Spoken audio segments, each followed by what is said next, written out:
right, we are going to get this show on the road. So good evening, everybody. We're just waiting for recorder ready. All right. Good evening, everybody, and welcome to the Tuesday, August 11th Planning and Zoning Commission meeting. Thank you for your patience while we got started. I'll call the meeting to order and roll call starting on the left. Frank Mills. June Gagnon. Carla Desjardins. And Kipchikevich. Samantha Greaves. Sean Staub. Ryan Bright. All right. We do have a quorum, and there are no alternate members to appoint. All members are present. So starting with public hearing, item A, 26-2SA of Stephen Wolk. I have a note here that we need to continue this public hearing. Was there anything else to add? No, son. Okay, so I'll entertain a motion to continue the public hearing. I'll make a motion to continue the public hearing. Second. I have a motion to continue by June and a second by John. All in favor? Aye. Aye. Any opposed? Public hearing is continued to the September 8th Planning and Zoning, and we will be back at the Town Hall? Correct. All right, back at the Town Hall.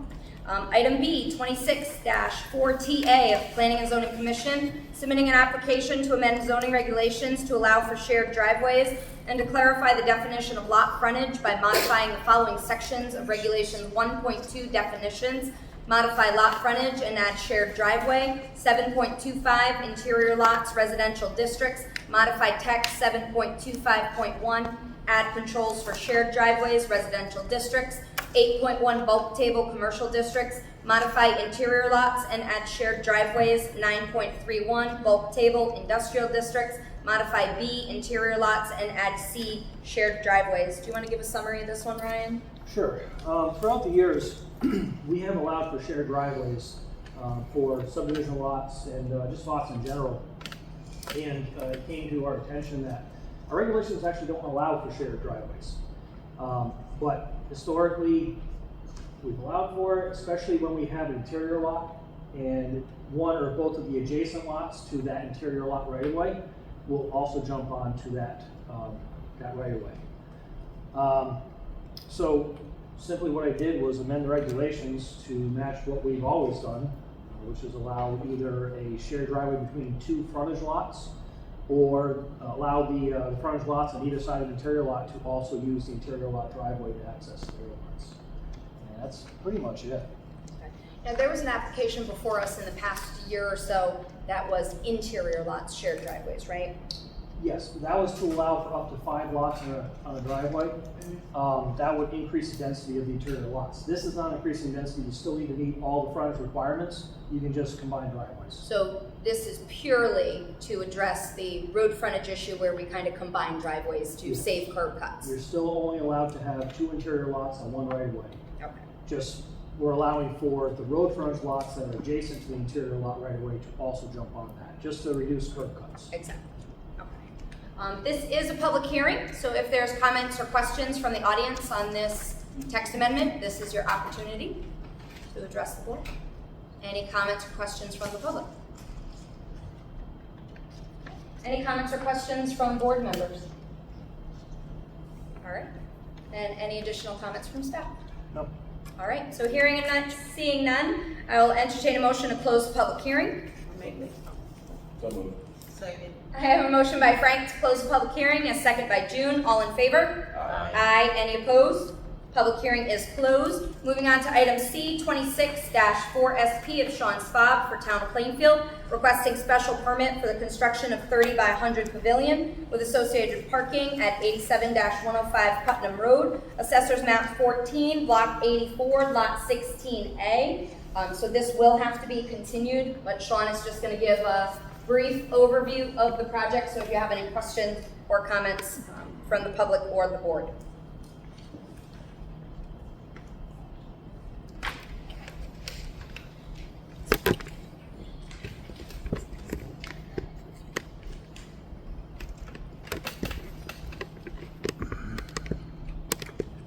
All right, so as Carla just said, what we're doing here is, I'm just gonna run through it real quick, the actual, I'll go into more detail at the next public hearing. But just a general overview is, so this existing site is covered by asphalt millings currently. It's actually right down the street where the old high school annex building used to be. So what we're taking is basically asphalt milling parking lot, and it will be turned into a pavilion, what we are proposing. I'm just gonna show the site plan quickly. And so this would take that asphalt milling parking lot, and it would reuse the asphalt millings that are currently there, widen the driveway to 24 feet here, and then there would be a pavilion proposed right in the middle, with landscaped areas on either side, crosswalks out to the parking area that's over here, that's off page. Same thing over here, crosswalk that connects to the existing concrete sidewalk. That's to the south, which is Route 12. And that's pretty much it. I won't bore you with all the details today, but this is just a brief overview. Okay. So will it also change traffic flow and parking? It will. So right now it's kind of a free-for-all. There's no designated parking. There's no drive aisles. All it is just milling spread on the ground. This will actually give it traffic flow. The parking will be designated. The specific purpose of some of these parking spaces here is that when people during a farmer's market or some kind of event like that could actually back in their truck and sell their produce or whatever they're trying to sell right out of the pavilion. And so that's why there's parking spaces proposed up against here. In general traffic flow, you can go around either direction. There will be a designated 24-foot drive aisle with parking spaces, and it'll just help the overall flow there. So two-way traffic all the way around the Correct. pavilion. Yep, it's a 24-foot drive aisle all the way around. So this is a public hearing that will be continued, but if you have any comments or questions on the proposal, you are welcome to ask your question or make your comment. Are there any public comment on I this? have one. Yeah, if you can state your name and Jane, speak loudly because we don't have microphones today. Jane Ingraham, Moose Up. Are you eliminating the parking lot that's in front of the football field? No, we're not. Okay, It's a different driveway. okay, It's the old annex Yeah. driveway, the one on the wayside by the stone wall. yep, okay, That thank will you. remain as untouched by us. Okay, thank you. Yeah. Polly Auger, Auger. Is that going to be similar to what they have like on Kennedy Drive in Putnam? It will be similar, yes. I believe it will be very similar to that, yes. Do you have that photograph in your slideshow? The one you I gave don't. us? I have a photograph of the pavilions that we're looking at, but not of that specific pavilion. I can for the next meeting. Have a rendering? Again, yep. That would be great. Yeah, just image. I will. So if they have events there, like in the one on Kennedy Drive, they have the food distribution on Thursdays, and the traffic is backed up on the road almost into the town of Putnam. Somehow is that going to be addressed if we did something like that there? So everything does have to go through the state of Connecticut, because it is on a state road. Okay. So it does. So everything does have to be reviewed by DOT. So they will take a look at that as well. In this area, I think we have ample parking. We have the parking lot across the street. We have the parking lot that you mentioned earlier. I believe there's more parking than at Kennedy Drive. So the parking lot across the street, does it pose a danger to the public trying to cross the street to get over there? Is there going to be a crosswalk? Is there going to be a signal light or something so that people can cross safely to get there? I'm sure that's a state It is. Mandate. Speak on that, Carla? Yeah. But just to, 25. so we have to, yeah, it's a school zone, so it's, speed limit, but we all know about that. But I would say that other parking lot is not part of this site plan review, but my question for you, Sean, would be car stacking. How many cars can be stacked? Okay. Does that make sense? Yes, it does. Yes. So if we can get a calculation of the number of cars, so if something did back up, how many cars can fit inside the driveway all around the pavilion? So if we can have an idea of the car stacking, that might address that question better. Yes, definitely. Okay. Just Thank for you. clarity, we're not planning any events like that, like they have in Putnam for food drive. This is a community pavilion. If we were going to do something that required a lot of stacking, we would have to work that out with the state. But this is just a pavilion for, maybe farmers markets or. But I think the point is well taken. Once something's built, the uses for it could evolve and change. So to forward think about car stacking, I think is a good idea. So if you could just get the car stacking numbers, because if we can fit 40 cars in there, I'm not gonna worry about it. You know what I mean? It just, I just know that Yeah. I've, traveled to Putnam Yeah. often, and on Thursdays, you see the backup. yeah, it can't hurt just to have the number. Then we know. Yeah, and I can't speak on crosswalks there. There actually is a crosswalk right now that crosses to the parking lot across the street. In the past, there have been discussions about lighting that better and having better warnings and signals there. I know that's something that the first selectman does want. That's something that if we look at, that area in the future, maybe utilizing the area more, we would definitely look into. Yeah, well, We have thought about it. I'm sure it's a state road too on top of that, so I'm sure they're gonna have some kind of mandates for safety and stuff in that area. I think Jeff, you're exactly right. Yeah. Thank you. Thank you. Any other comments or questions? Yep. Heather Brisson, what about handicap? Is it with walk-up ramps or what kind of access to the building do you have? There's 2 handicap spaces right here, which is the required number for the number of parking spaces that we're providing. And these handicap spaces here are on a concrete pad, so there's no loose material or anything like that. If someone's coming out on crutches or a wheelchair or something like that, it's concrete, so it's a stable surface. And they'll have, right here, they have the little access aisles that they're able to get out and navigate to be able to get going. And it's just a free walk straight? Correct. Yep. Right into the pavilion. It's open air. There's no there's no solid walls or anything like that. It'll just be posts coming out. All right, no, thank you. Yep. Tony Colello, before the project, been needed for years. Looks like there's 30 spots on there now, no? All about it, yes. Listen, there's a parking lot right on the side, there's a parking lot across the street. It's no different than football games that are going on. I think it's more than safe. I'm sick of every other town having one. We don't. I think it's a great project. Thank you. Any other comments from the public? Yes. We're continuing it, so what other information are we bringing forward at the next meeting? So new material that you'll see at the next meeting will be landscaping. I'll also be submitting it to DOT. So I do need formal DOT approval for the driveway because we are widening the driveway. It is a change of use. So it does need to be submitted to DOT. So that's really what we will be waiting on. I don't expect this to change much. I designed everything to meet DOT standards as is, but those would be the expected changes. Would really be landscaping would be added to this, as well as any comments from DOT would be incorporated. Sorry, Linda's Gardens. Thank you. I did notice we had the 824 referral on the agenda. So is that part of the reason for the continuance as well? 824 referral has to be done first before it can proceed? No, that just has to be done before the Board of Selectmen act on it. Okay. So we're not looking to actually go out to construction until springtime. Okay. All right. Any other comments or questions from the public? Any other comments or questions from board members? Okay, hearing and seeing none, I'll entertain a motion to continue. I'll make that motion. Motion by June to continue. Second by John, all in favor? Aye. Any opposed? Public hearing is continued to September 8th, Plainfield Town Hall. All right, regular meeting, call the meeting to order. I do not see any additions or corrections to the agenda, is that right, Brian?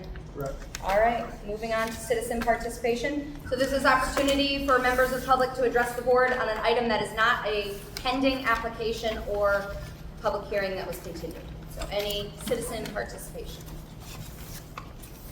And you guys are gonna address the moratorium or a possible moratorium at the end? You had So data there is not a centers. moratorium on our agenda this evening. We have discussion of siting council, data centers, and distribution centers on the agenda. All right. All right, thank you. All right. Moving on, any other citizen participation? Yes. Yeah, Steve Randall, just member of the Conservation Committee. I know you guys will hopefully speak on it, but we actually really wanted to beseech you guys on trying to do a moratorium. We're reaching out to Olive Branch, in which we're working together, as we've worked very well with Ryan. He's been with our meetings. We want to do our best to work together for the community and for nature to conserve our town. So we're requesting you guys to look into it was a year moratorium just on the basics of town expansion without encroaching on the town. Did you submit that request to town staff? I believe Heather There's- sent the, There's correspondence that came in this afternoon. Okay, so you have correspondence received today? that's Okay. right, yes ma'am, but we definitely wanted to make sure it was there for you guys, and like I said, you guys doing the work, so just working together, All right. working for the best. Thank you. Nice to meet you. All right, any other citizen participation? All right, moving on to unfinished old business. Item A, 26-2SA of Stephen Woke, which was continued. So I'll entertain a motion to continue that. I have a motion by John to continue. Second. Second by Frank, all in favor? Aye. Aye. Any opposed? Continued to September 8th. Item, we have a numbering issue on the agenda, so we'll have to fix that. Item B, 26-4 SPL of Mike Driscoll requesting site plan approval for 50 by 100. I saw a note from staff that this also needs to be continued. Correct. So I'll entertain a motion to continue. I'll make that motion. Motion by June to continue, second by John, all in favor? Aye. Any opposed?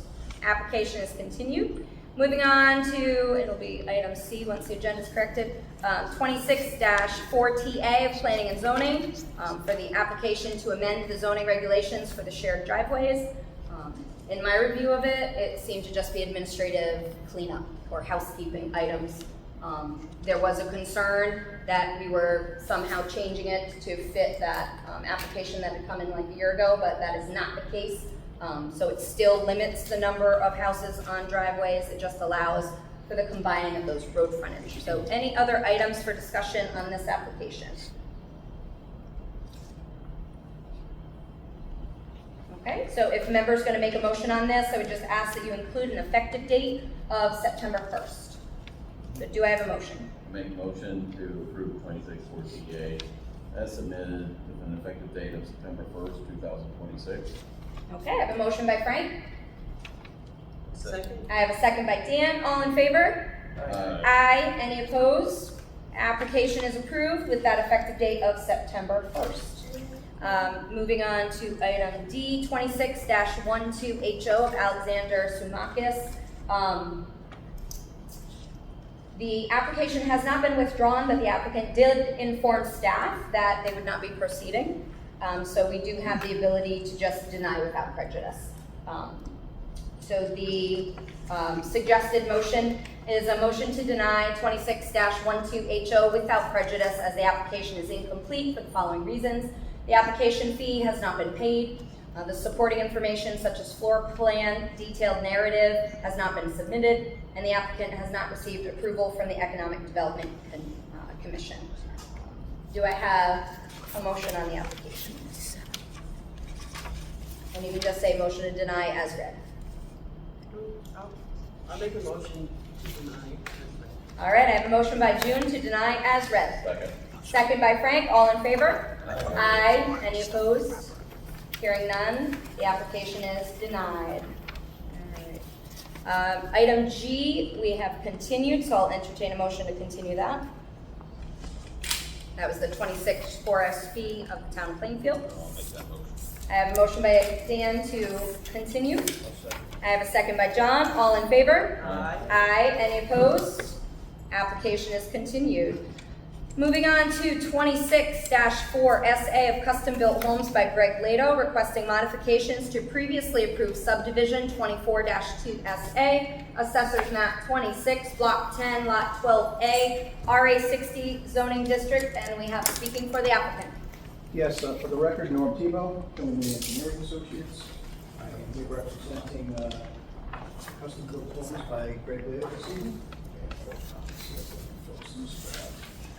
Take one and pass it down. Pass it down. There's more pages under it. What we're here for, two separate items as far as this goes. We had the road, the base course of the pavement has been put down on the road. They paved a foot wider on either side, so totally 2 feet wider than the road that was originally approved by this commission. I have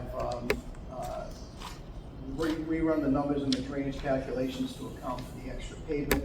I did have a discussion with Sean this afternoon, and I believe he is satisfied that we're not creating any increased runoff, peak runoff to the adjacent properties or out toward Spalding Road.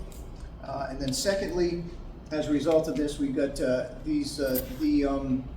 road was designed with roadside swales, and so we do have these shallow swales on the side of the road, and we have 2 catch basins that actually take the drainage from most of the swales and send it off to the stormwater basin, which is located sort of in the southwest corner of the property. The slopes adjacent to the catch basins are a little on the steep side, so what we're proposing is just to put a couple of sections of some wooden guardrail there as a safety precaution. There is a note on the plan that says the length of the guardrail shall be field adjusted to the limits of the steep slopes and the drainage swale. So what I show the approximate length of the guardrails here. If we have to look, either lengthen them or shorten them a little bit, we can make that field adjustment based on field conditions and per view of town staff. So that's pretty much it. Sean, do you have a summary of your review of the drainage and the issues, and are they all resolved? Yeah, so Norm pretty much summed it up. So we went out for an inspection. The road was paved wider than what was proposed and approved by you. I forget when, but I think it was at the end of 2024. And so that did kind of create a condition there where there's maybe 1.5 to a 2 foot drop off at the catch basins, just because they're kind of pinch points. The swales could be graded a little bit better than where the catch basins are because they're structures. So there were little drop offs there that we were concerned about. And those guardrails there, as Norm said, are just to prevent any kind of incursion by a vehicle or something like that in those areas where it's steeper than what you had previously approved. Drainage calculations were provided, where the only change was the increase in impervious area from the road being widened to the width that it is today, and that the calculations up to the 100-year storm showed no increase. It actually matched the existing discharge rate perfectly. So I have no further comments. I believe that everything. So no additional changes or conditions necessary? No. Okay. I might note though too that I was just informed today that this is just the binder course of the pavement. It's not the final course of the pavement. And typically the final course is a little less because you've got that extra width on the binder course in situations where you put the curb down and then you pave up to the curb. There just happen not to be curbs here. So the final course of the pavement is going to be substantially the same as approved, and that little bit of extra is actually going to be covered with pervious material, some dirt and grass and some overgrown seed. Okay.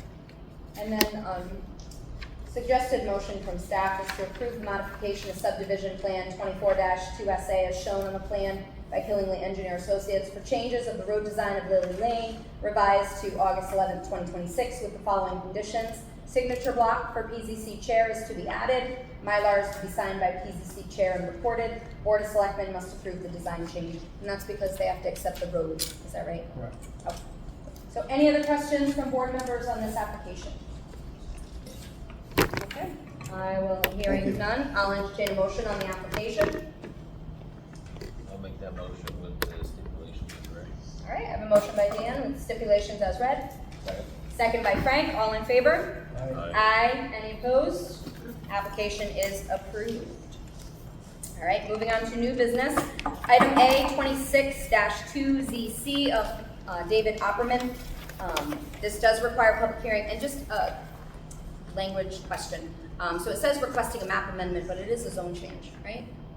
Yes, zone change or interchangeable. Interchangeable? Yeah. Okay, we just always use one over the other, so, okay. Just wanted to clarify. So this does need a public hearing, so I will entertain a motion to schedule a public hearing I'll make that motion. This is scheduled the public hearing. for September 8th at the town hall. September 8th at the town hall. All All right, I have a motion by June. Second by John, all in favor? Aye. Any opposed? Okay, public hearing is scheduled September 8th, Town Hall. Item B, 824. 7 o'clock, yeah. 7 o'clock, yes. Item B, 82 referral for town's acquisition of 0 Warrigan Road, Assessor's Map 1W, Block 133E, Lot 67A, RA 19 zoning district. Do you want to give this summary, Ryan? 1 second, I think.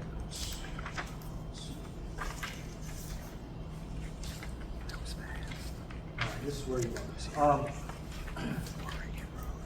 We have, there is a vacant parcel that is on Warrigan Road, Route 205, heading down toward the Brooklyn line, the bridge. And it is 1.77 acres. It is adjacent to North Walnut Street. The owners of the property are descendants of the C&M mill, C&M factory, and they no longer need the parcel. They're looking to donate it to the town. This could be used in the future as a trailhead if we're able to bring the river trail down from Killingly into Warrigan. It could be used as a trailhead. Also, if we're able to acquire some more land going toward the river, we might be able to do a canoe launch or something of that nature, or maybe parking for fishing. So it'll be a good piece of land to have, and they're just going to donate it to us. So this is a referral to see if it is in compliance with a POCD. And our POCD does say under open space, develop a town greenway system, which this could happen, that could help with. Develop a multi-purpose trail system, same deal. Develop public river access, including views, trails, fishing, and canoeing. These are all goals for this property. So I'd say it's in compliance with the POCD. Okay. Any other comments or questions from board members? Okay, the suggested motion is that the commission finds the acquisition of 0 Warrigan Road to be in conformance with the POCD. Do I have a motion? I'll make that motion. I have a motion by John and a second by June. All in favor? Aye. Any opposed? All right, the referral is approved. Item C, 824 referral for the construction of a pavilion at the site of the former high school annex, 87-105 Putnam Road, Assessor's Map 14, Block 84, Lot 16A, RA 60 zoning district. Do you want to give that summary too, Ryan? Sure. We saw Sean give the presentation on the pavilion, so you already know what it's about. As far as being in conformance with the POCD, Section 7, natural resources. This could be used for potential farmers market, which under agriculture and farmland goals for promotion and promoting the purchase of locally produced agricultural products. Section 8, economic development to promote agriculture, and Section 11 falls under recreation. All right. Any comments or questions about this referral? So the suggested motion is that the commission finds the construction of community pavilion improvements to the former annex property to be in line with the plan of conservation and development. I'll make that motion. I have a motion by June to approve. Second. I have a second by Frank. All in favor? Aye. Aye. Any opposed? All right, the referral is approved. Item D, 26-2 PDD of Stephen Rice, requesting a development plan. This does require a public hearing.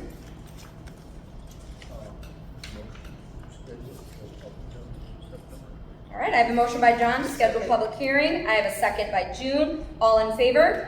Aye. Any opposed? Okay, public hearing scheduled September 8th, 7 o'clock, Plainfield Town Hall. All right, item E, 26-17HO of Anthony Field, use and compliance, and we need to continue this one as well, correct, Ryan? Yes. All right, so I'll entertain a motion to continue. I have a motion to continue by John. Second. Second by June. All in favor? Aye. Aye. Any opposed? Okay, scheduled to September 8th. Item F, special permit, DeWitt Barlow requesting special permit, and this also requires a public hearing. Make a motion for public hearing, September 8th, Town Hall, 7 p.m. Thank you, Frank. I have a motion by Frank, and I have a second by June. All in favor? Aye. Any opposed? Public hearing, September. Item G, 26-5 SPL, Ernest Colella Jr. requesting site plan approval for commercial self-storage facility at 0 Dow Road, Assessors Map 17, Block 11A, Lot 5, C2 zoning district. Now, am I correct, staff has not reviewed this yet, correct? Correct. All right. So we'll take a brief overview, Norm, and then we'll have to continue for staff to review. I would just give you the Cliff Notes version All right. of this. So, for the record, Norm Tebow, Killingley Engineering Associates. I'm here representing Ernest Colella Jr. this evening. And what we are proposing are 4 buildings that will be self-storage facilities. This is located on the south side of Dow Road, about 1.6 acre parcel. As you can see, we have the 2 of the larger buildings and then 2 smaller buildings. The larger buildings will be accessible from either side. The smaller buildings from one side. There'll be about approximately 170 to 175 units here, depending upon the size of them. What we're doing for drainage here is we've got a series of catch basins with dry wells. We excavated 5 test holes out here, about the nicest ground that you can hope for in a situation like this. We also did a percolation test where at the bottom of one of the test holes, about 4 feet deep, we dug a perk hole. We dumped 3 5-gallon buckets of water in that perk hole, and they disappeared in about 2 minutes. It's just excessively drained, which actually works out really well here. And can you give the location, where exactly on Dow Road is it? 0 Dow, which doesn't indicate location, so. Yes, it's located approximately, I'd say, maybe about 500 feet from Route 12. And is it on the same side as the bank or the side of Riley? Opposite side of the So it's bank. on the Riley side of Dow Road? Correct, Okay. on the opposite side of it here. So this is just the base map of it. Pretty flat lot. It does sort of drain to the west, and currently it's just an open field. And there's really nothing going on there at all. This was our layout plan showing the grading. Relatively flat site, so a little bit tricky in the grading, getting these basins in and making sure that all the drainage worked correctly. We do have a zoning table on there. We have our test pit results and our percolation test results on sheet 3 of the plans. Sheet 4 shows our landscape and lighting plan. We are proposing fencing around the perimeter of the property, adjacent to the residential properties. To the west, we're showing a 6-foot tall stockade fence, as well as screening plants along that. And we do have some plantings along the perimeter as well. On the east side, just a fence in order to provide the access around the building. We're really kind of hugging the property line there, but this will be enclosed. This will be a key enter facility, so there'll be a kiosk where people who are utilizing the facility can go in. They'll be let in by having a code or a keypad or something of that nature in order to get back there. Lighting is going to be minimal. It's going to be limited to just sconce lighting on the building, dark sky compliant, to keep the light levels down in that area. We're not proposing any tall lighting standards or anything of that nature. And that is the Cliff Note version. All right. We're doing. Any I comments gotta or add questions? Yep. This is, oh, sorry. Go I ahead, have a couple Ernie. things. I'm the applicant, Ernie Colella. Yep. I'm extremely sorry for this project that it has to go in like this. I've owned the property for 6 months. I tried my very, very best to go mixed use that you guys just adopted. So it just doesn't work to have residential below. It's a flat lot, you can't. Above, with all the fire rating nonsense that's going on, it's very, very hard to do that. We only need so many hair salons and then have a residential above it. I'd love to see you guys work on the regulations, because you know some of the things just, we couldn't create buildings. Like one of the regulations was 30 feet, then you have to have a jog of 4 feet and it has to 4 feet in. The buildings would look like H's. I tried my very best. I'm at my ends with it here. I'm 6 months into it. It's thousands of dollars, you know, that I have to spend every month to hang on to it. I come up with this. I'm happy with it. I hope you guys are too. I tried my best. And I can vouch for Ernie, we went through a number of different iterations here, but the commercial and residential use here, the way that the regulations are written, it just didn't work, you know, for the buildings themselves. And then I think the kind of the final nail in the coffin was that the fire rating between the lower and the upper levels is a 3-hour rating, which is, you know, as far as the constructability goes, it just makes it really unbuildable, you know, from a financial standpoint. And again, just one more thing. I spoke to Katie, just asking, you know, how many applicants are coming through? And there's really none. That's in the last year of anything, any of these new regulations, anything that was adopted a year ago, there's hardly anything. So I don't know how you work on these things or what can we create, but they're definitely wrong. Ryan picked up some stuff. He told me that was wrong. So, but you know, just trying to work what I have. Yeah, and we'd be happy to sit with staff to you know, brainstorm a little bit to see if there are some things that we could do to kind of make it a little. So an applicant can always propose text amendments. Absolutely. So. But we need to do it working with staff. Okay, thank you. All right. So we do have to continue this application to allow for staff to review, so I'll entertain a motion to continue. I'll make that motion. Motion by June, second by John. All in favor? Aye. Any opposed? Application is continued to September 8th, Town Hall, 7 p.m. Next up is 26-3ZC of Ernest Clello requesting zone change. This does require a public hearing. Make that motion. I have a motion by Frank to schedule a public hearing. Second by John. All in favor? Aye. Aye. Any opposed? Public hearing is scheduled September 8th, Town Hall, 7 p.m. Review and act on the minutes of the 7/14 regular meeting. Any modifications, changes to the meeting minutes?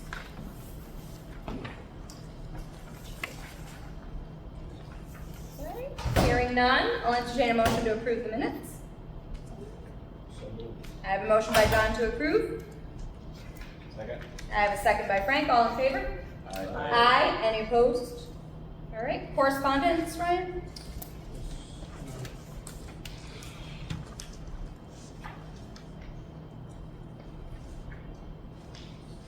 Good correspondence, one from Pullman and Conley. This is from the Siting Council, and that is from the Conservation Commission. All right. So we have 2 items of new correspondence. The first is a letter from Pullman and Conley, and this is their application to the Siting Council. They are requesting a declaratory ruling, which would be a shortened process, which we will talk about a little bit more under other. And then the Conservation Commission is requesting that we consider a proposed moratorium on new warehouses and distribution centers. Can we get copies of this to all members? Because there's some attachments we want to make sure that every member reads. So if you can send that to all members. So the attachments include the Conservation Commission's proposed moratorium, the Town of Killingly's memorandum regarding a moratorium, and then South Windsor moratorium. So just some items for review from the board. And that'll be distributed to members.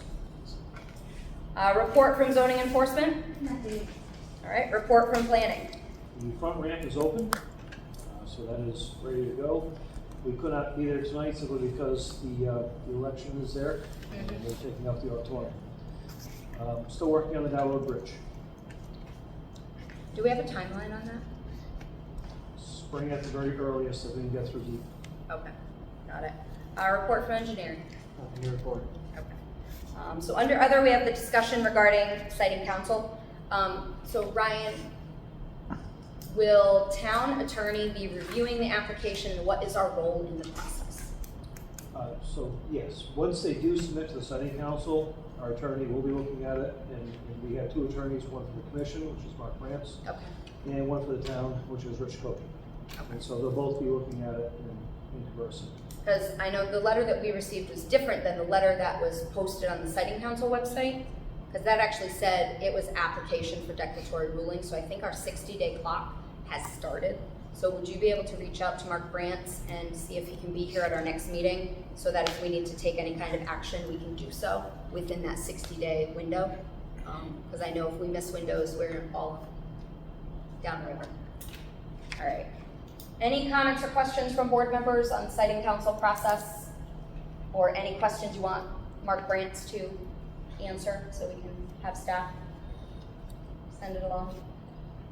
Are they following like close to the committee and that, government, that state aspect of it? Like, is there somebody on our side, legal side, town side, like in the meetings, understanding, following the minutes and the discussions, whatever is being public? Well, they haven't applied yet.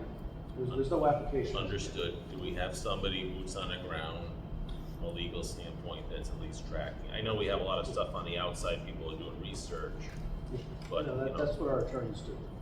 Oh, so they are, okay, actively, Yeah, there's nothing to review yet, though. understood. Yep. One other question. So Mark Brantz represents the board, Richard Cody represents the town. Correct. Okay. All right, so if we have any questions, they'd be posed to Mark Brantz from our side. Oh, very good.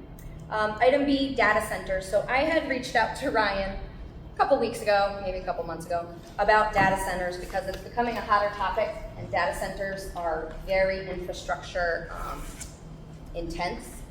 And in our conversation, because our regulations do not allow them, they are prohibited. Is that right, Ryan? Correct. We have what's called permissive regulations. You can only do what the regulations state is allowed. So if they don't have data centers in there, you can't build one without modifying the regulations. Okay. So would it be prudent to just say prohibited, period? You could add a prohibited sections, saying if they're not allowed at all. You could do that. Is that something the board would like to do?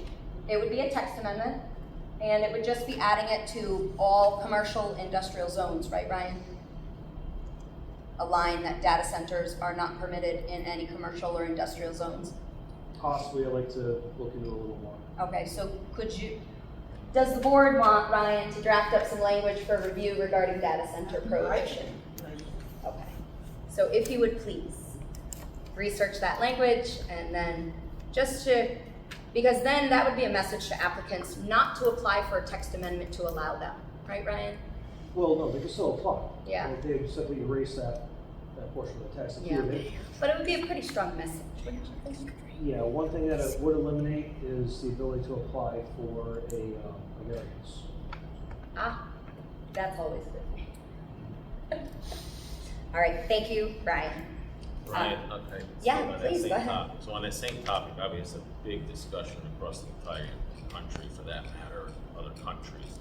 So let's maybe make part of that, and I can do a little bit as well, but do some independent research, make sure that, we're on top of how things are playing out in those places where they're being just driven right in, right? So we should be careful, because there's already been a lot of money spent legal-wise on that, and it'd be great to get some of that knowledge for free, because in those types of regions, they've already dumped tons and tons of money into fighting these things.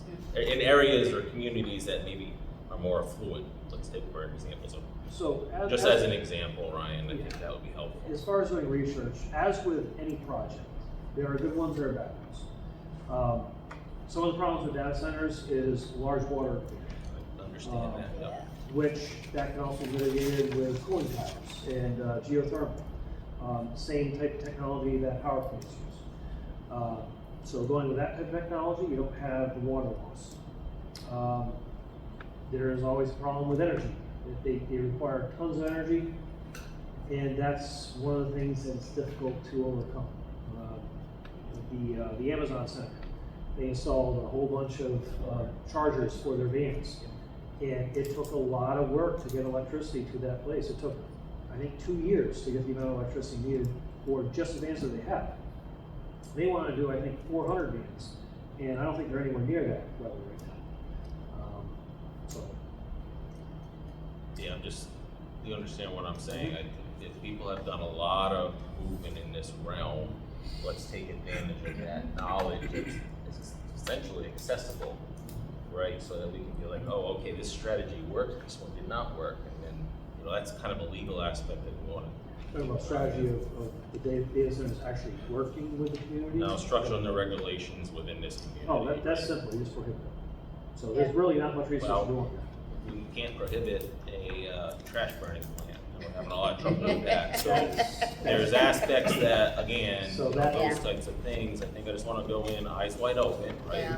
Do our research, do our homework, so that we're all prepared, and then the community understands that, hey, this commission did everything possible to work with the community, listen to other boards and commissions and the folks that live here or want to live here forever, so that we can stand behind we did everything possible.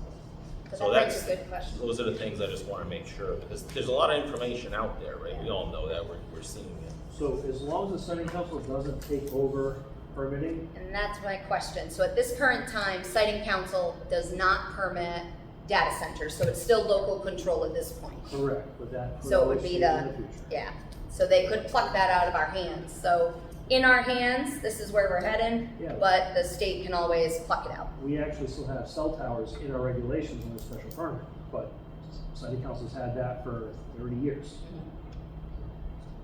You say data, the same as communication? So this is not a public hearing or a discussion, outside board discussion, so, but if we ever have an application, your comments will be welcome. All right, any other comments from board members on data centers? All right, so staff's gonna proceed with that, go ahead, John. You might want to check some, as far as areas where these data centers are showing up. Orangeburg, New York was one, there's a number up and down in New Jersey. That would be a good place to look as far as places that have had either come in or they've been attempted to. I'm following a story in Nashville right now where they're trying to put a data center next to a zoo, right next door. So I'm following that story and we'll see how they work it, how they fight it. All right. People fighting. So we'll start with drafting some regs and having some information and present to the public. All right, next up, discussion about distribution centers. So there was a lot of discussion with recent applications about our ability to cap the number of distribution centers in town, which I believe Mark Brants have said can be done, but the question would be how. So I don't know if it's an exclusivity clause or just a number cap. You did say there are lots of regulations out there to try to get it, so So could we start that information gathering so that we can review that in the coming months? Now, it's my understanding a moratorium can only be done if you are updating your regulations. Am I right with that? A reason for a moratorium has to be that you're actually working on regulations. Right. Moratorium is not to prevent a project, it is to review and update regulations. Right. So we would not apply for a moratorium until we had a draft regulation that we were ready to present. Is that right? No, you can be reviewing regulations, Mm-hmm. but I would caution, moratorium can only be put in place for up to 6 months. Right. And then you can do a 6-month extension, but it's, the jury's still out on whether the courts would allow for a 6-month extension. Understood. So the question for the board is, do you want staff to start reviewing regulations in regards to that exclusivity or the cap on the number of distribution centers? Yep. And then at what point would you want staff to apply for the moratorium? So like timing wise, Ryan, I would say we'd information gather first, right? And then put the application for a 6-month moratorium and then submit the application for the text. So just if you could propose timing at our next meeting. So this is something I'm going to be consulting with Attorney Brants course. on, and he hasn't been hired for this, so that's something we're going to have to speak about. Okay, all right. Budget-wise, do you need anything from the board? Because I'm assuming all board members are interested in pursuing this, right? So we want Mark Brants to be our legal advice on it? Yeah, okay. So if you need anything from the board, should I have a motion now to allocate funds from our budget for Mark Brants to work on this? I'm not sure you have enough in your budget. Okay. So let me, So do I need to go to the Board of Finance with a request? I don't know. Let me All right. look at- All right, so for next meeting, you'll have that information for us so we can determine how to proceed. Awesome. All right, thank you. Thanks for the homework. All right, hearing and seeing no other items, I'll entertain a motion to adjourn. I'll make that motion. Motion by June to adjourn. Second by Frank, all in favor? Aye, any opposed? Meeting is adjourned. Thank you, everybody.